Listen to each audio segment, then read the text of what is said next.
വേഗം വരുന്ന നമ്മുടെ കർത്താവായ യേശുക്രിസ്തുവിൻ്റെ ധന്യനാമത്തിൽ എല്ലാവർക്കും സ്നേഹവന്ദനം.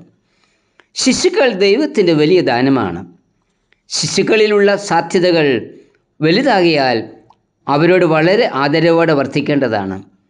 ദൈവഭക്തിയിൽ ശിശുക്കളെ വളർത്തി ക്രിസ്തുവേശയിലുള്ള തികഞ്ഞ വ്യക്തിത്വത്തിലേക്ക് നയിക്കുന്നതിന് മാതാപിതാക്കന്മാർക്കും സഭയ്ക്കും ഉത്തരവാദിത്വം ഉണ്ട്. ആ ഉത്തരവാദിത്തമാണ് സഭ സൺഡേ സ്കൂളിൽ കൂടി നിർവഹിക്കുന്നത്. നീയും നിൻ്റെ മകനും മകൻ്റെ മകനും ദൈവിക ചട്ടങ്ങളും പ്രമാണിക്കണം എന്ന് ആവർത്തനം 6:1-9 വരെയുള്ള വാക്യങ്ങളിൽ വായിക്കുന്നുണ്ട്. 7-ാം വാക്യം ഇപ്രകാരമാണ്: നീ അവയെ നിൻ്റെ മക്കൾക്ക് ഉപദേശിച്ചു കൊടുക്കുകയും നീ വീട്ടിലിരിക്കുമ്പോഴും വഴി നടക്കുമ്പോഴും കിടക്കുമ്പോഴും എഴുന്നേൽക്കുമ്പോഴും അവയെക്കുറിച്ച് സംസാരിക്കുകയും വേണം. സുസജ്ജവും സംഘടിതവുമായ ഒരു കുടുംബ സംവിധാനത്തിലാണ് വിദ്യാഭ്യാസ പ്രക്രിയ പൂർണ്ണമാകുന്നത് എന്ന് ഈ വേദഭാഗം നമ്മെ പഠിപ്പിക്കുന്നു. മക്കളെ വിശ്വാസ ജീവിതത്തിൽ വളർത്തുവാനും പരിശീലിപ്പിക്കുവാനും മാതാപിതാക്കൾ ശ്രദ്ധ ഉള്ളവർ ആയിരിക്കണം. 19-ാം നൂറ്റാണ്ടിൻ്റെ മധ്യത്തിൽ പൊട്ടിപ്പുരപ്പെട്ട വ്യാവസായിക വിപ്ലവം അനേക കുട്ടികളെ തൊഴിൽ ചെയ്യുവാൻ നിർബന്ധിതരാക്കി. ദിവസവും 12 മണിക്കൂർ ജോലി ചെയ്യേണ്ടി വന്ന ഈ കുട്ടികൾക്ക് ഞായറാഴ്ചകളിൽ അവധിയായിരുന്നു. അന്ന് തെരുവിലിറങ്ങി ഈ കുട്ടികൾ എല്ലാ അതിക്രമങ്ങളും കാണിക്കുമായിരുന്നു. ഈ കുട്ടികൾ അലഞ്ഞു തിരിയുന്നത് റോബർട്ട് റെയ്ക്സ് എന്ന പത്രപ്രവർത്തകൻ്റെ ശ്രദ്ധയിൽപ്പെട്ടു. ഈ കുട്ടികൾക്ക് വേണ്ടി എന്തെങ്കിലും ആത്മീയ കാര്യങ്ങൾ ചെയ്യണമെന്നുള്ള റോബർട്ട് റെയ്ക്സിൻ്റെ താല്പര്യമാണ് സൺഡേ സ്കൂൾ പ്രസ്ഥാനത്തിന് തുടക്കം കുറിച്ചത്.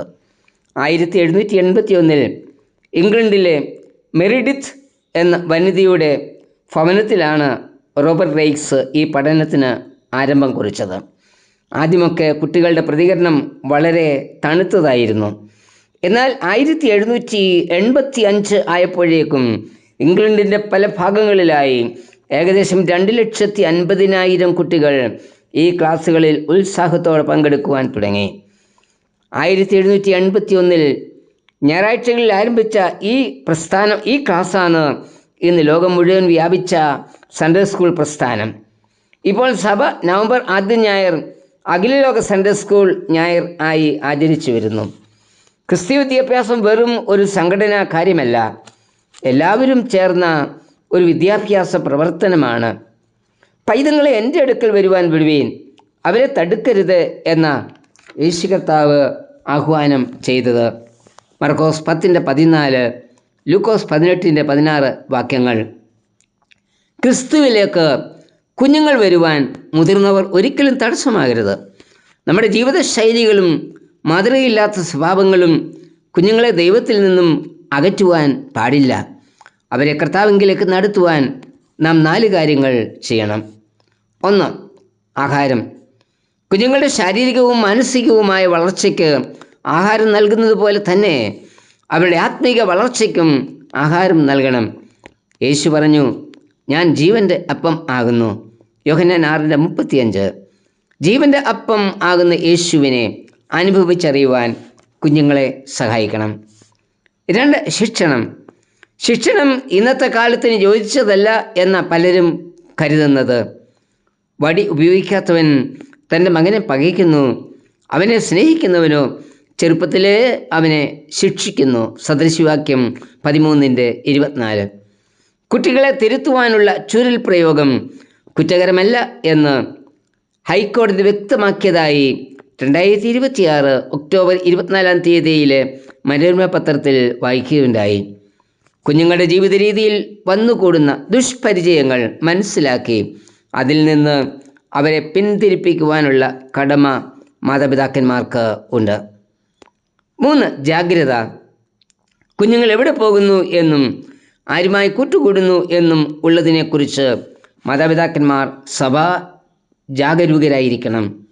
അല്ല എന്ന് വരികിൽ അവർ പൈശാചികമായി വലയിൽ പെട്ട് തകരുവാൻ സാധ്യതയുണ്ട്. പിശാച് അലർന്ന സിംഹം എന്ന പോലെ അവരെ ആരെ വിഴുങ്ങേണ്ടു എന്ന് തിരഞ്ഞ് ചുറ്റി നടക്കുകയാണ്. 1 പത്രോസ് 5:8 4. വെള്ളം. ജീവജലമാകുന്ന ക്രിസ്തുവിൽ നിന്ന് പാനം ചെയ്യുവാൻ കുഞ്ഞുങ്ങളെ അനുവദിക്കണം. അപ്പോൾ അവരുടെ ജീവിതം പുതുമ നിറഞ്ഞതായിത്തീരും. ഈ കാര്യങ്ങൾ നാം ശ്രദ്ധിക്കുമെങ്കിൽ അവർ ആറ്റരികത്ത് നട്ടിരിക്കുന്നതും തക്കകാലത്ത് ഫലം കായ്ക്കുന്നതും ഇല വാടാത്തതുമായ വൃക്ഷം പോലെ ഇരിക്കും. അവർ ചെയ്യുന്നതൊക്കെയും സാധിക്കും. സങ്കീർത്തനം 1:3. ജോൺ പാറ്റൻ എന്ന പ്രശസ്ത ദൈവദാസൻ തൻ്റെ ബാല്യത്തിൽ പിതാവ് പ്രാർത്ഥിക്കുന്നത് കേട്ടാണ് പിതാവിനെ പോലെ ദൈവദാസനാകണമെന്ന് തീരുമാനം എടുത്തത്. സൂസന വെസ്ലിയുടെ മക്കളായ ജോൺ വെസ്ലിയും ചാൾസ് വെസ്ലിയും ലോകപ്രശസ്തരായ ശുശ്രൂഷകരായി തീർന്നത് മാതാവിൻ്റെ പ്രാർത്ഥനയുടെ ഫലമായിരുന്നു. നമ്മുടെ മക്കളെക്കുറിച്ച് നാം എന്താണ് ചിന്തിക്കുന്നത്? അവർ ഭൗതികമായി മാത്രം ഉയർന്നാൽ മതിയോ? ഓർക്കുക, ആത്മീകമായി നമ്മുടെ മക്കൾ ഉയർന്നില്ലെങ്കിൽ അവർ നമുക്ക് ശാപമായി തീരും.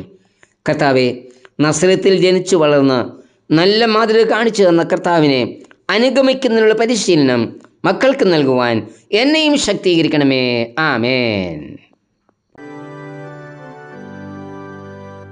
പൈതങ്ങളെ